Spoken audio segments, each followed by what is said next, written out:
coming 24 hours remain crucial for Hemant Soren. However, he may be talking about and taking on the Election Commission of India and the BJP. But the inside details are coming in of the ECI proposal. Now it is being said it is a 52-page letter that has been sent across to the governor, and all eyes will be on the Jharkhand governor himself to make that announcement. So what could happen now in the coming 24 hours, Madhav, that remains to be seen with the decision that the governor makes. Well, absolutely. And in fact, it is all eyes on the governor. As I've been mentioning, the ball is firmly in the court of the governor. The Election Commission has sent its report to the governor's office. Now it is for the governor. That report, in fact, sources have confirmed to us, has even been received by the Jharkhand governor's office. Now it is for the Jharkhand governor to go ahead and take a decision as to what needs to be done from here on. What normally happens in such cases is that since the minutiae of the Representation of People Act, which is the governing act under which this action is being taken, therefore the Election Commission has examined all the aspects of it and given its opinion to the Jharkhand governor. In such situations, normally, unless the Jharkhand governor feels the need for more legal advice on the matter, which is not normally the case, unless that happens, one could examine, one could expect that the Jharkhand governor could take action on the basis of this report within the next 24 hours. As far as disqualifying Hemant Soren as a legislator is concerned, those are the powers that the governor enjoys, and a due process has been followed over here. A violation has been reported, and therefore the Election Commission has gone ahead and examined all aspects and all explanations from all sides on this. So one can expect that within the next 24 hours, as you rightly put it, that action could be happening, and sources indicating that that action may even happen as early as this afternoon or this evening, as far as the Jharkhand governor is concerned, because he was heading to Ranchi, is the last that we had heard. Once he arrives in Ranchi, of course, likely to take that very important decision as far as the future of the current Jharkhand government is concerned. Right. What we do know about this recommendation letter at this point of time, Madhav, is it's a 52-page letter. What we also know is that the opposition had demanded his disqualification for violating Section 9A of the Representation of the People Act 1951.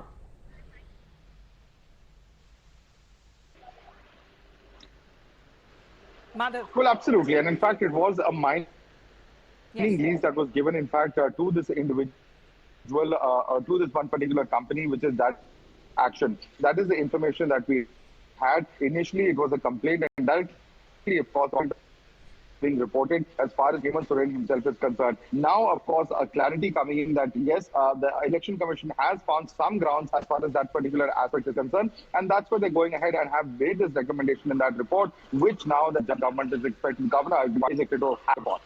Right, but Madhav, what really happens to the Soren Sarkar there? Because it has the other allies also at partners in this. Any reaction coming in from the ally partners itself? Exactly, if the fate of the Sarkar itself is hanging in balance, then remains to be seen the reactions that are also coming in from the allies of the JMM. Now, this is coming across from the Chief Minister's office that they have been saying that they have received no communication whatsoever, either from the ECI or from the governor's office, because the governor still hasn't made that announcement, and that is expected in the coming 24 hours itself. It will be very crucial to see the fate of Hemant Soren, even as if he is disqualified as an MLA, what happens to his Sarkar, and any reaction that we are picking up also from the allies, that remains to be seen, because what the Chief Minister's office have been saying now, that he's been apprised of several media reports about ECI sending a report to the Jharkhand governor, are apparently recommending his disqualification as an MLA.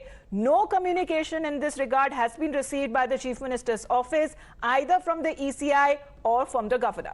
Right, so the next 24 hours, extremely crucial. All eyes on the Jharkhand governor. 52-page letter has been sent to the governor recommending disqualification of Hemant Soren from the assembly, disqualification as the MLA, and if that happens, what will happen next in terms of his position as the chief minister is an important development to monitor.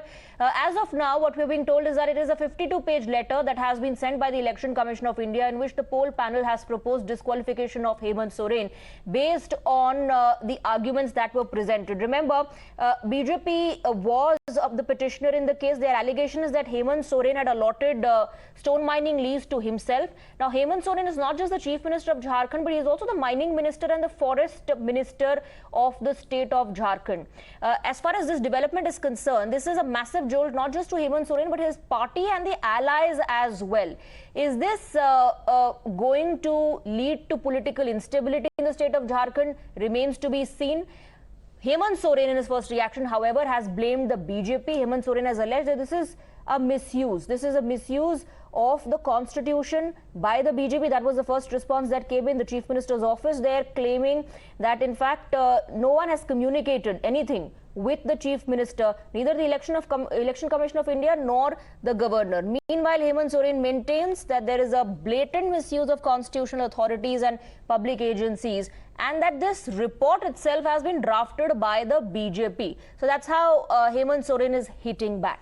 So if we talk about the numbers there, it is very important to note that the ruling UP in the state of Jharkhand has 50 MLAs. 30 of them are from the Jharkhand Mukti Morcha, the JMM. 18 of them are from the Congress party, 1 of them from CPI-ML and 1 of them from the NCP, while the opposition has 30 of them, 26 from the BJP and 2 of them from the AJSU and 2 independents as well in the 81-member assembly. So however, even if he loses the seat as an MLA, will he be allowed to contest elections or not? Because we were also a short while back speaking to the former Chief Minister Raghubar Das, because they have been demanding a suspension. 6 years till the time that he should not be even allowed to contest elections, because they have been citing that there have been grave irregularities even as being the mining minister of the state, and there has been several discrepancies as well in the mining lease where many of his aides, close associates of Hemant Soren already that have been taken into custody, where money and weapons both have been recovered. And in this point, if we look at the numbers in the assembly, the support of 41 MLAs is needed to form the government there in Jharkhand. The numbers for now seemingly with Mr. Hemant Soren, but his own position as the Chief Minister continues to remain in jeopardy. This decision, of course, has been taken by the Election Commission of India. As far as legal developments in this case is concerned, PILs were filed over alleged irregularities in grant of a mining lease. Now, the petitioner also claimed there were some transactions of shell companies in which allegedly the family members of Hemant Soren were involved. Now, through these PILs, there was a demand that CBI and ED investigate the matter, but the Supreme Court paused PILs against Hemant Soren. So, in fact, the legal developments also need to be monitored.